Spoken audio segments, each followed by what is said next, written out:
Donc ici, j'ai 4 représentations de fonctions. Une droite, une droite, une courbe, une droite. Fonction affine, pas fonction affine, fonction affine. Donc, celle-là, on ne s'en occupe pas. Parce que ce n'est pas une fonction affine, c'est pas ce que je veux. D'accord? Donc, ici, j'ai une fonction affine. On me dit que qu'elle s'appelle f, c'est marqué sur le graphique. Donc, c'est f de x égale à x plus b. Donc, ça, c'est ma formule générale. Je vais chercher le a, je vais chercher le b. Le b, c'est facile. On a dit que c'était l'ordonnée à l'origine. Bim, c'est là. Le b, c'est moins 3. Donc, je vais avoir f de x égale à x moins 3.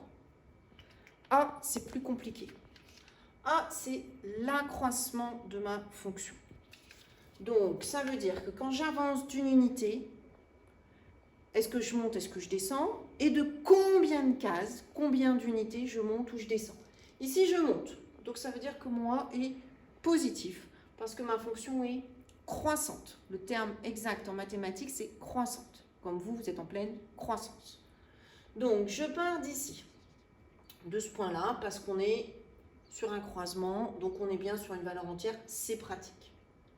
J'avance d'une unité, donc je pars de 1 pour arriver à 2. Donc là, j'ai une unité sur l'axe des abscisses, une unité sur l'axe des antécédents. Et une fois que j'ai avancé d'un cran, je regarde le différentiel entre mes deux points. Je regarde de combien de crans je vais avoir monté, puisque ici je monte, puisque c'est croissant. Ici, combien d'unités? Et mon bleu ne marche plus, évidemment. Donc, je vais monter finalement ici, je passe de moins 2 à moins 1. Donc, je monte uniquement de plus 1. Donc, plus 1, c'est la valeur de mon A. Le A, ici, dans cette fonction, vaut 1.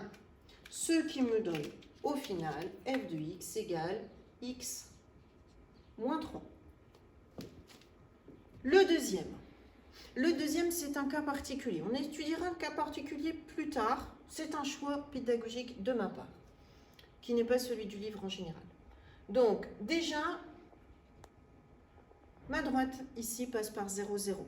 Donc, ça veut dire que le b est égal à 0 pour ma fonction g. Donc, ça veut dire que ma fonction g de x, en fait, elle s'écrit seulement à x, puisque le b vaut 0. Ici, ma fonction est décroissante, parce que la droite descend.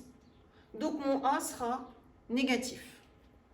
Et je regarde, quand j'avance d'une unité, donc entre 0 et 1, si j'avance de une unité, à ce moment-là, je vais descendre de 2 unités, parce que je pars de 0 pour arriver à moins 2.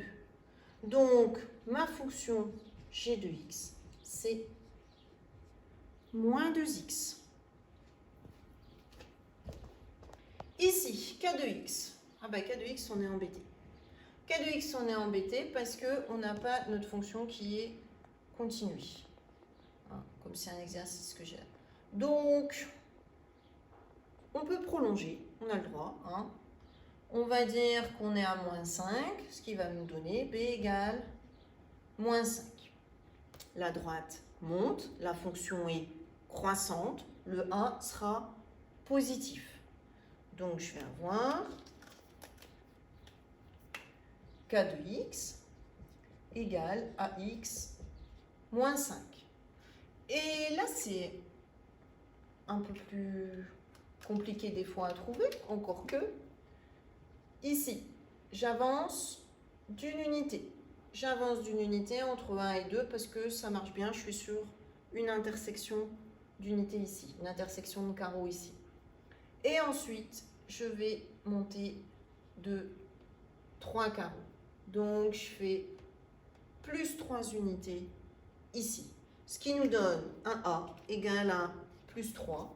Donc, K de x égale 3x moins moins 5. C'est un peu plus compliqué quand parfois on a un coefficient A qui est sous forme fractionnaire. On verra ça peut-être dans les exercices.